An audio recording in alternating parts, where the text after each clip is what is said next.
સુરતના સચિન પોલીસ મથકમાં નોંધાયેલા હત્યાના ગુનામાં 16 વર્ષથી નાસ્તા ફરતા આરોપીને એસઓજી પોલીસે ઝડપી પાડી કાયદેસરની કાર્યવાહી હાથ ધરી છે। મળતી માહિતી મુજબ સુરત શહેરમાં એસઓજી પોલીસ દ્વારા સચિન પોલીસ મથકમાં વર્ષ 2010માં નોંધાયેલા હત્યાના ગુનામાં નાસ્તા ફરતા આરોપી શૈલેન્દ્ર કુમાર ઉર્ફે પપ્પુ ઉર્ફે સાયલેન્ટ સુખલાલ નામદેવને વરાછા અશ્વિની કુમાર ગૌશાળા પાસેથી ઝડપી પાડ્યો હતો।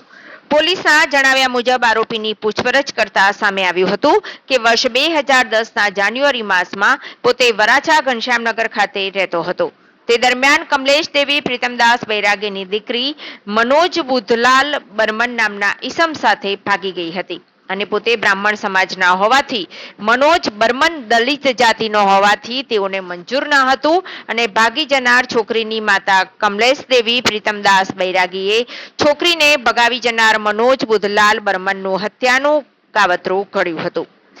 અને આરોપી ગુલાબ ઉર્ફે ગુડ્ડુને તે કામ સોંપ્યું, જેથી આરોપી ગુલાબ ઉર્ફે ગુડ્ડુએ મરણ પામનાર મનોજ બુધલાલ બર્મનને સુરત ખાતે બોલાવી પકડાયેલા આરોપી તથા તેના મિત્ર આરોપી ગુલાબ ઉર્ફે ગુડ્ડુએ ભેગા મળીને મનોજ બુધલાલ બર્મન નામના ઈસમને ગળે ટૂંપો બાંધી દેતા મોત નીપજ્યું હતું। તેની લાશ સચિન ખરવાસ ગામથી એકલેરા ગામની વચ્ચે આવેલા નહેરની બાજુના ખાડામાં નાખી દીધી, જે ગુનામાં આરોપી નાસ્તો ફરતો હતો।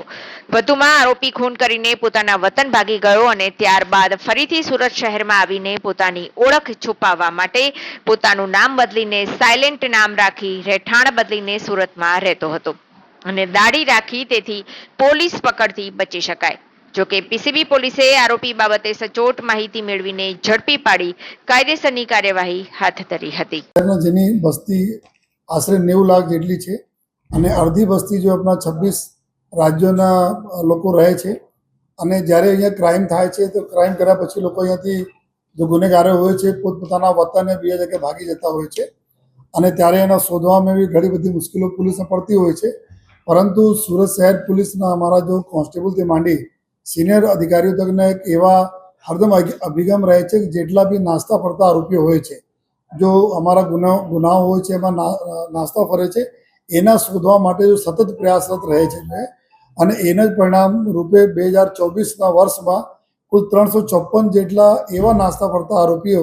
જો 10 વર્ષથી વધારે સમય તે નાસ્તા ફરતા હતા, ક્રાઇમ કરીને ભાગી ગયા હતા, એના પકડવામાં સફળતા મળી અને અત્યારે જો 2025માં અત્યાર સુધી લગભગ 90 જેટલા આરોપીઓ છે જેના 10 વર્ષથી ઉપરવાળાને અમે લોકો પકડીને લઈ આવ્યા છીએ। એમ જ ભાગરૂપે આપણા 10 વર્ષ પહેલાં આશરે 2010ના વર્ષમાં એક મર્ડરના બનાવ બન્યા હતા, જ્યાં અહીંયા મધ્યપ્રદેશ કટની જિલ્લાના આરોપીઓ હતા। બધા અહીંયા આવીને એક દીકરા દીકરી જો પ્રેમ લગ્ન કરીને ભાગી આવ્યા હતા, એના જો દીકરાના મર્ડર કર્યા હતા, જો 2 આરોપી પકડાઈ ગયા હતા, લેકિન આમાં જે એક મુખ્ય આરોપી જો મર્ડર ગલા ટૂંપું દઈને જો મારી નાખ્યા હતા એના પોલીસ શોધતી હતી જો અને આ જો જે તે વખતે લવર મુછિયા જેવો હતા, પરંતુ સમયના સાથે એમના પૂરા દાઢી વગેરે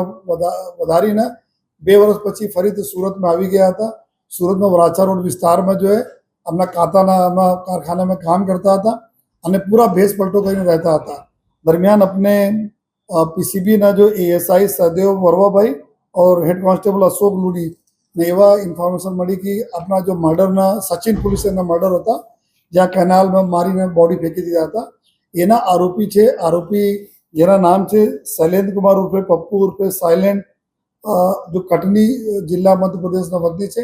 એને અહીંયા મુવમેન્ટ આપણે ખબર પડી, જેના મુવમેન્ટના આધારે આ બંને અમારા જો એએસઆઈ અને હેડ કોન્સ્ટેબલ છે એના પકડા અને અત્યારે આપણે કસ્ટડીમાં છે। જો